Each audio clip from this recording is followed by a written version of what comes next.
오늘 본문의 내용을 간략하게만 간추려서 이야기를 하면 예수님이 그렇게 질문하세요.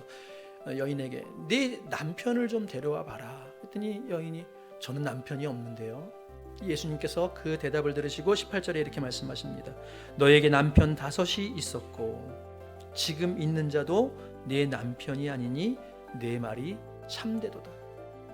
이미 남편이 5명이나 있었어요.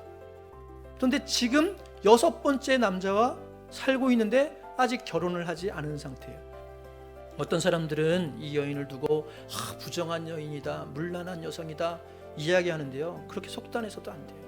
여러분 사실은요, 이 여인은요 능력이 있는 여인이 아니라 상처를 입은 여인이에요. 이 남자에게 버림받고 저 남자에게 버림받고 계속해서 버림받은 여인이라고 보는 게 훨씬 더 합리적인 해석이라는 것이죠. 그런데 오늘 정작 주목하고자 하는 것 한 가지가 있어요. 그게 뭐냐면 주님이 사마리아 여인을 만난 장소가 어디냐는 거예요. 물론 예수님은 어디서든지 우리를 만나 주시죠.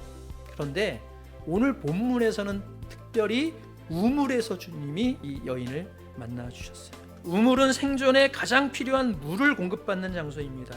그러니까 누구든지 찾아와야만 하는 장소이고 찾아올 수밖에 없는 장소가 우물이에요. 제가 오늘 설교 제목을 우물과 같은 교회라고 했는데 우리 큰습드림교회가 우물과 같은 교회가 되길 축원합니다.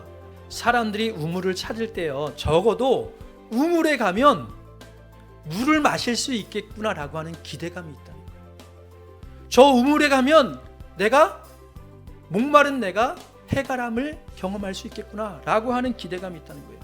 교회가 그래야 된다는 거예요. 교회에 가면 내가 지금까지 목말랐는데 아팠는데 힘들었는데 교회 가면 내가 새롭게 회복될 수 있겠구나 라고 하는 기대감이 있는 교회가 우물과 같은 교회죠.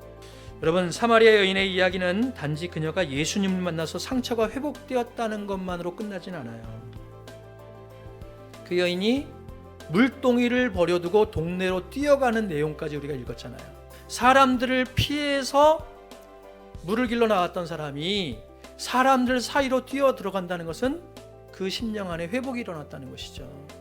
동시에 더 중요한 일, 물동이보다 더 중요한 일을 발견한 것인데 그게 뭐냐면 예수님을 소개하는 거예요.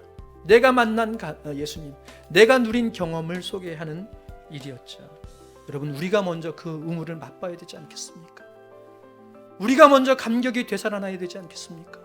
그 감격이 있어야 나가서 전할 수 있는 거예요. 아무쪼록 저와 여러분, 우리 큰숲드림교회가 우물과 같은 교회 되길 주님의 이름으로 축원합니다.